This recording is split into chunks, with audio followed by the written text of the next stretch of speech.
Beyonce, the Queen Bey Hive. I want to talk about Beyonce for a second. So, if you guys have been paying attention to the news, Beyonce recently updated her album to remove the sample from Khalees, which honestly I haven't even heard the song. I'm assuming it's Milkshake because that's like Khalees' biggest hit. Removed that from the album because Khalees came out and started complaining.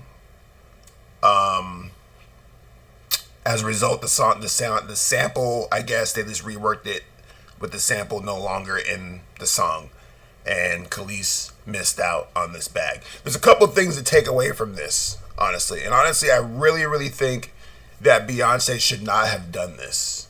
It's a very slippery slope that Beyonce, one of the biggest stars of our time, just started by going back. This is the second time already that she's gone back and edited her album because of the response of her fans, right? And it gets tricky, right? When you're that big and you're Beyonce and you have all these people attacking you because you said the S word is what we're calling it now, and you have somebody else on this end attacking you because you didn't reach out to them about the sample, even though you didn't have to reach out to them, which is a whole other thing when it comes to Beyonce and other A-list stars in particular, because the fact of the matter is Beyonce probably had very little to do with the whole production process of that song. Because as you know, or you should know, artists like Beyonce and artists like Rihanna and artists like, I don't know, Lady Gaga, all these people, they have writing camps. Well, not Lady Gaga, but they have writing camps. And the way a writing camp works is that literally these record labels will get the top tier, best producers and writers that they can find, round them all up, and send them off to like a cabin or like a hotel or like a suite for 2 months.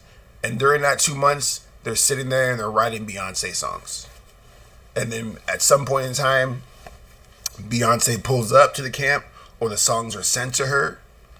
And she then goes and makes the decisions on the songs that she wants. So with that said, it's like with this milkshake situation, it's one of those things where it's like, okay, she probably knew that the sample was on the song. The song's very popular. I'm sure she even probably knows Khalees. But it wasn't her obligation to go and call Khalees and be like, hey, we're using the sample. And honestly, Khalees just looks petty. Basically, when it comes up, from my perspective, it's like Khalees was just mad that she wasn't invited to the party, which is fine. She could be mad about that. I actually think that's a justifiable frustration. But the issue comes down to the fact that you going out and making a video and blasting Pharrell and blasting Beyonce is not the way to do that. And it also kind of shows how far removed she is from the whole thing. Because the fact of the matter is like, if you're Khalees and you have a manager, you can probably reach out through your necessary channels and get that. And the thing is that if she's being credited on the song and she's getting her and has all her stuff in order, she's probably getting paid from that song, right? So basically, she just messed up the bag by even saying anything about it on a public forum. And she was really upset about it. She could have just been like, all right, I'm going to use my network and my channels to reach out to people and just talk to Beyonce on a one-on-one or however that needs to be done. I'm not even sure if Beyonce would take a one-on-one with Khalees. She'd be bougie sometimes. So I understand Khalees' frustrations. But I think the biggest flaw in all this is Beyonce actually going back and removing the sample, because that's, first of all, super petty. Because she did that as like, oh, like, well, if you don't want to be on my Beyonce album, then I'm going to remove you. That's basically how that came off. And two, it's like, now you're at the whim of the public, right? You're now at the whim of society. You're now over here catering to the whims of society's claims. You like, this is the second time that you changed the album, and now you got Monica Lewinsky popping out of nowhere asking you to change the lyrics from an album back in 2013. And honestly, Monica Lewinsky has more justification than anybody else at this point, because yeah, her name was used in a very derogatory manner, in a way that was not just to her. You know what I'm saying? Like, and since Beyonce's out here changing lyrics to her album, she might as well go back and change the lyrics to the other album, right? Because, like I said, Monica Lewinsky has a much better case than Khalees or anybody else complaining right now, right? Because her name was used in a way that was disparaging to her name. And so she has good ground to stand on. And so if Beyonce's out here doing this, she might as well go back and change that album too. That's my argument on that. And so it's like, I really think what's at danger here, like the main point of this conversation piece, is the idea that there, as an artist, you should be able to express yourself, especially in America, any way that you want to, regardless of if it offends people, regardless of whatever. And then the Khalees situation, as far as I know, everything was in order. It's not like Beyonce snuck into the middle of the night and stole a USB drive with the Khalees sample and was like, and then came in and like put on the song. No, I'm sure that everything was on point on that. And Khalees was just mad that she wasn't invited to the party. And so Beyonce had really no reason to remove her from the song other than just to be petty. And that's a slippery slope. Because, especially with the S word situation, where it's like the pressure from fans basically force you to change your album. At this point, you should just delete the whole album. You should remove the entire album and be like, if you guys can't appreciate my voice and my artistry, then you don't deserve this album. Especially since you're already on this petty-ish anyways. You're already being petty. You're already out here doing petty things. So you might as well go ahead and just take the whole album off and then put up a freaking Instagram post being like, well, you guys don't respect my artistry because you keep telling me to change stuff. Or you keep telling me to do stuff. She's Beyonce. She's one of the biggest stars. She is like the biggest female star of our generation, arguably, depending on who you ask. She's one of them for sure. And now she is moving to the whim of her fans, which is, like I said, a very dangerous, very slippery slope for artists in general, just being able to tell their story the way that they want. Like, imagine if, like, and this is something that could actually happen, honestly. And when I think about this, thinking about Eminem, for example. Eminem in the early 2000s was out there saying F word this, F word that, really disparaging the LGBTQ community. But he wasn't using it in a way that was necessarily derogatory towards them. He was using it in a way that was, the word was known to be used back then, right? If they really wanted to, they being social justice warriors or whoever, if they really, really wanted to, with Eminem dropping this curtain call too, they could campaign and be like, we want Eminem to remove the F word from every single song that he's ever had it in. Right? That could be a campaign. That could be like a pressure that they could put on Eminem to do. And what's funny about that, because knowing that Eminem has been leaning more towards catering to his fans, quote unquote, he might do that. He might go back and remove all the F words from every song he's ever done, from the pressure from social media. Now the question is that okay? Is that something that he should do? Now, a lot of people I know for a fact, all my liberal friends and SJWs out there would argue that yes, he should do that because the word is bad. But I would argue that no, he should not, because that's history. And it's about progress and progression. Now, it gets complicated for sure. I'm sure I could actually make an argument for him going back and changing the lyrics. But this is the slope that Beyonce has presented. That now all these songs from the beginning of time and beyond, essentially are now in question. Someone can go back and listen to a Jay-Z song and be like, man, you said something here that was really offensive. You should go back and change it. Or whatever. And then also there's an air of tiptoeing now in this world where an artist now has to think very, very carefully about the things that they say. And honestly, we've already kind of seen this in the comedic world, where comedians are out here worried about being able to tell the jokes. The argument is by a lot of people, some of these people are people I know, friends, are saying that if you have to resort to using these words or saying disparaging things about these people, then you're probably not funny to begin with, which is a fair argument. But when you apply that to artistry, this has always been an issue, especially in hip hop, where it's like hip hop on the lowest of keys has been bred in the concept of theft and sampling and reusing stuff for your own purpose. It's like the whole culture was kind of built off that, right? So it's not surprising when these things happen in this community. What's surprising is how people react to it when it happens. Like Khalees going on a rant saying, "Oh yeah, they didn't ask me." Well, yeah, of course they didn't ask you. That's how it works. You signed away your rights, so that's on you. The point is, it's a slippery slope. I'm very interested to see how this plays out in future scenarios when it comes to Beyonce and just artists in general putting out their music. They have to be a lot more careful in the way that they navigate. But moving on, today on the morning motivation side of things, we're going to talk about, what did I actually put as the topic? I don't remember. I think the topic was, artists as salesmen. Service people. I think that's actually probably the best term, the best way to describe it. And what I mean by that is that artists inherently, by the profession and the name of the game, are basically people in the service industry. What you're serving is entertainment, maybe mental value as well. But these are things that you have to kind of think about in the sense that as a server, you are essentially as an artist, you are essentially a server. And you basically work for tips and you work for attention.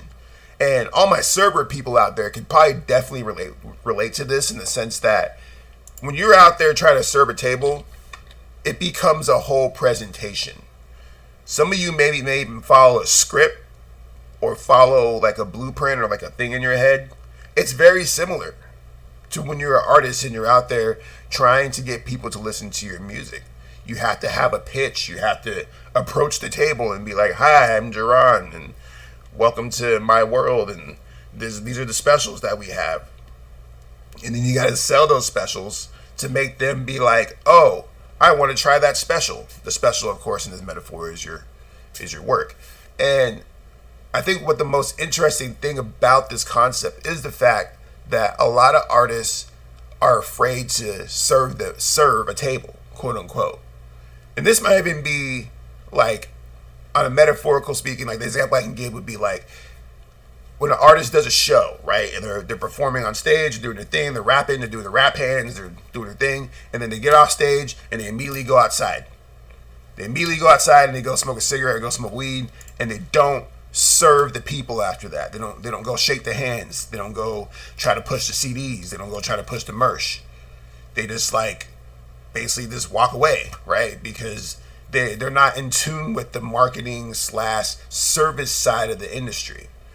And a lot of this, especially nowadays in this era, the social media era, a lot of this comes down to understanding that you have to be constant with the shit. Or, to be fair, you have to be really, really, really fucking good to where people can let you go away for 5 years like Kendrick Lamar and come back and drop an album and then see like, "Oh yeah, we're still going to rock with that." Because things are changing so fast, you kind of have to constantly be trying to sell those specials to those tables. In whatever format that may be. That metaphor can be whatever that metaphor needs to be for you. But for me, I am trying to be better about getting myself more consistent. That's why I was like, you know what? I'm bringing back the Daily Q. And I'm going to try and go every day at 8 o'clock in the morning. No matter what happens, we're just going to go. I think I just lost my camera. Oh, we did. Okay. You can still hear me though. The point is that when it comes down to your artistry in general, you have to understand that this is a big game here that we're trying to play. This is not like imagine if you're working at Z Tejas. I'm not even sure Z Tejas is around anymore. This is where I work. Imagine you're working at I don't know, Olive Garden, right? And you get a big old table. You get a 10 top, right? And that 10 top, if done correctly, if you're really like about your shit, that 10 top can make you a decent amount of money. If you know how to upsell, if you know how to, run the script and say the things that you need to say, you can actually 100% make a decent bag off that table that will cover your whole night. And so that same mentality needs to be applied to you as an artist, where it's like, if you are out here trying to sell your music and you have an audience, you need to learn how to upsell your audience and get them to buy merchandise, get them to buy tickets to your show, etc., so forth. All this ties back into the 1,000 fan theory that I constantly talk about with my constituents. The 1,000 fan theory being that if you can get 1,000 people to invest in you on a yearly basis, $100 or so, you're making six figures. Or you find an investor, but that's a different conversation. For the sake of the art, we're talking mostly just artists out there on the grind. And so you have to learn how to serve your specials, sell your specials to those tables, extending this metaphor. Meaning that if you got a big table of people, and the thing about it too, what's interesting about this metaphor that I'm totally spinning off the top of my head, is that when they come into your restaurant and they sit down at the table, they are already a captive audience. They are there to purchase food. They are there to participate in whatever this business is there, right? So you as a server, half the job is already done, right? You already had them in the building. They're already sitting down waiting for you to go up to them and be like, hey, what can I sell you this steak? The steak's bomb as hell, right? That's half the battle. Artists, when you're doing these shows and you're playing these festivals and doing all this bullshit out there, it's the same kind of deal, right? Like, if there's a sold out concert that say you're opening up for Bone Crusher, although he's not going to sell out here, but say you're opening up for Bone Crusher, right? And it's at Valley Bar, and it's a sold out show, and you didn't have to sell any tickets, you just opened it up. But none of these fans are yours. These are just people that are there to see Bone Crusher, right? But they're still there to consume hip hop music. They're still there in the building. They broke that psychological wall to go there and be a part of the mythos and the aesthetic. So really, your only job at that point is to go sell to them and be like, this is what I have to offer to you. And oftentimes people will say no, and no is okay. I think that's actually another thing. That might be a whole other video, honestly, is that I think artists are afraid of no. Because when you hear the word no, you automatically think, oh, I'm being rejected for my art. I'm no longer good. This is really like only like an exclusive artist thing that I'm talking about here, where artists hate the word no more than anybody else, because the word no means that you suck, basically. When really, it might just not be what they want to hear right now, because music is a constant fluid thing. It's not rigid. I might wake up one day and bump the new freaking Taylor Swift album just because I want to hear some country music, right? So I don't want to hear your rap. Maybe not today, but maybe next week. Maybe you caught me at the wrong time. Maybe I'm in a bad mood. There's so many, like, artistry in general is such a fickle thing. It's not like going to McDonald's and buying a cheeseburger. You go to McDonald's and you buy a McDouble, you know what to expect when you get a McDouble. It's going to be a fucking McDouble. Or at least it should be. It's going to be exactly what you expect it to be. But when you buy a CD from an artist at whatever, we're not buying CDs in 2002. When you click on an artist Spotify link, it's kind of a gamble. It might suck. And if it sucks, that's just time that you lost and you can't get back.